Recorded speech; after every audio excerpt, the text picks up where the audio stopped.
It's been 10 years.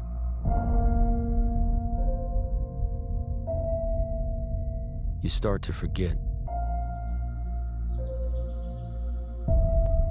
the things you should remember. What is going on, ladies and gentlemen? My name is Espresso, and today was the day the Xbox One was dropped, and that may not be the biggest part on your mind of today, but what was included was the Call of Duty Ghosts trailer and other looks into the actual development of the game. This is something that a lot of people were looking forward to, a lot of people were having awesome thoughts about, and something that I certainly was not disappointed about. I want to hear your thoughts about the trailer down in the comments section below as well. We're going to have a lot of stuff to cover about this trailer, but my initial reaction was actually I loved it. I really did. I thought it was really well put together. Everybody's saying, oh, it's not some real gameplay, it's pretty random. So what? It's supposed to tell a story.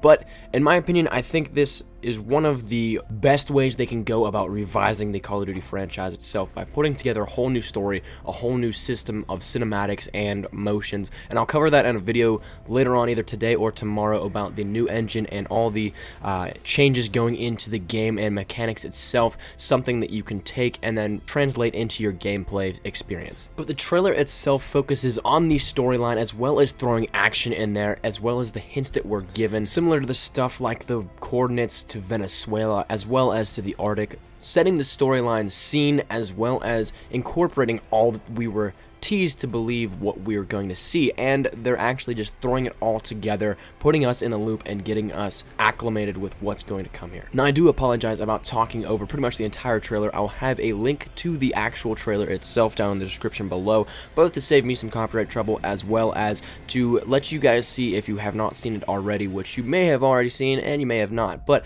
regardless, let's jump right into the actual breaking down of the trailer itself. There's a lot to go over and a lot that we need to cover in order to get our full grasp on the scope of the trailer and what we're being given. The first scene that we see is, it looks to be a raining hellstorm of some sort of projectile. That being said, this looks to me like a flashback, because the words said are, it's been 10 years, and at that point in time, it's kind of like, okay, this is an aftermath setting, it's something post-apocalyptic, and if we're going on the same terms of all the rumors and speculations that have been going around, well, to me, these raining fireballs aren't just any sort of projectile, they could be nuclear missiles. Enter the second scene, and now we have our setting for a fact. Take a look at the flag underneath the broken United States flag. Well, that is in fact the California state flag. So, as I guessed, I was taking a guess that it was going to be in California someplace, most likely Los Angeles, though that is not entirely confirmed at the moment. We know it is somewhere in California itself, as well as this nuclear disaster, it looks like. Well, we have an ash cloud,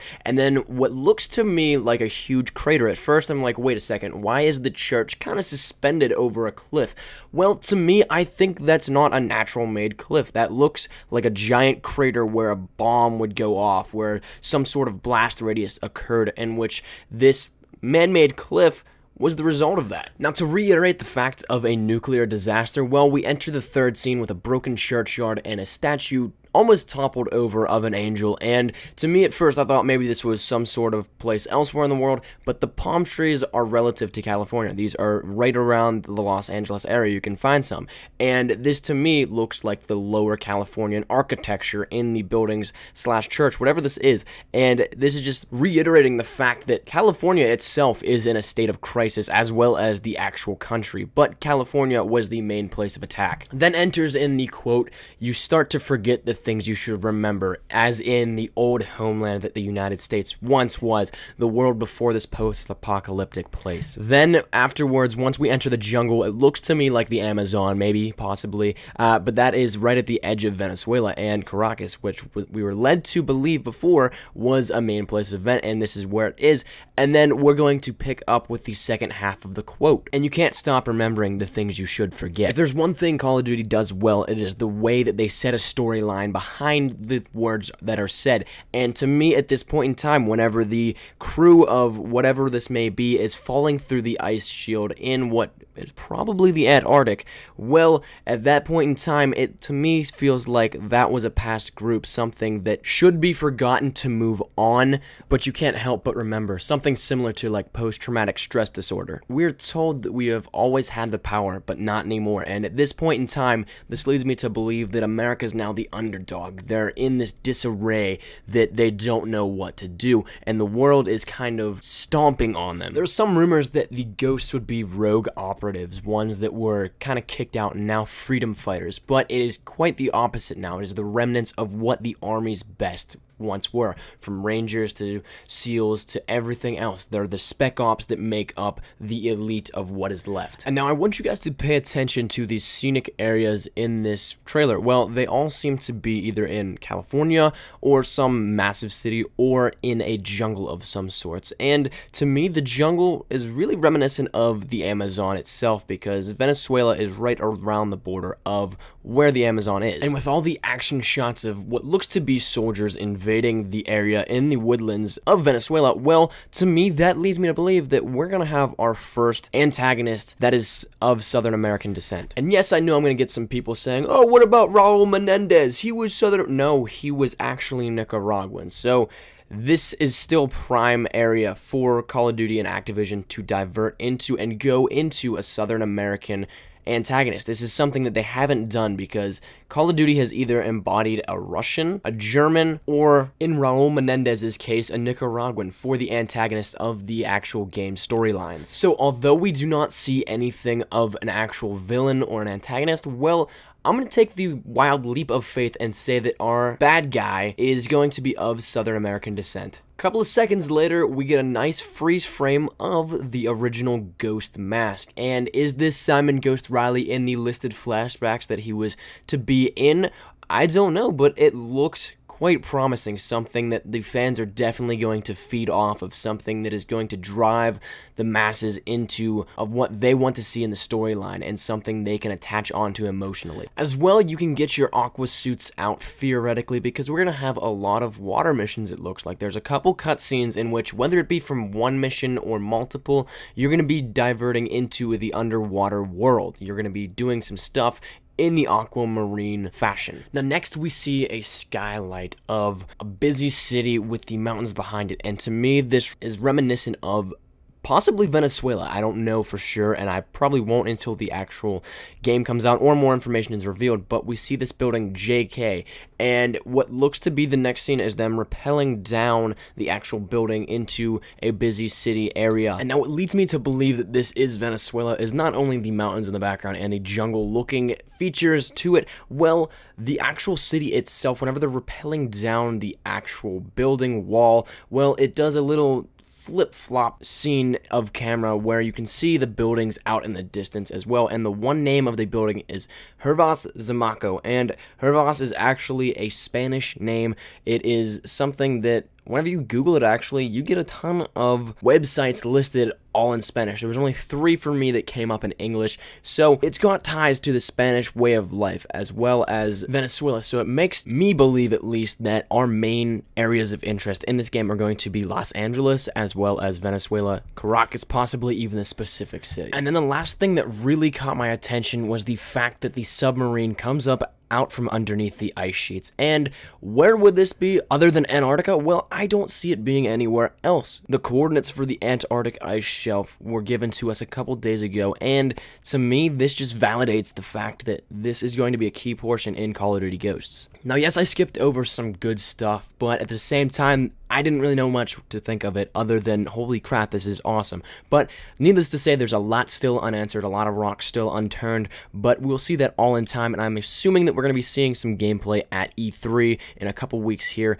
but be sure to stay tuned because there's going to be a lot of new stuff coming out. That has been my time, ladies and gentlemen. Thank you guys so much for watching. I will be bringing you guys another Call of Duty Ghosts video specifically about the engine and mechanics of the game itself that we were given hints of and more information about earlier today. I'll be bringing that to you guys later tonight or tomorrow. I'm not entirely sure which one yet. Just depends on how the time works out. But thank you guys so much for watching. Be sure to subscribe for more Call of Duty Ghosts information if you are at all interested in the game itself. I'm going to be bringing you guys the latest and the greatest of the news, and I will be bringing it to you guys as soon as I can, as soon as I get word of it. Also, share us to your Facebook, Twitter, and or MySpace if you're OG like that, are greatly appreciated. Be sure to leave a comment down in the section below. I want to hear your thoughts and figures on what all we covered today, and just your thoughts in general about the actual trailer. But thank you guys once again for watching. My name has been E. coli Espresso, and as always, I hope you guys are having a great day. I shall see you guys later. Peace.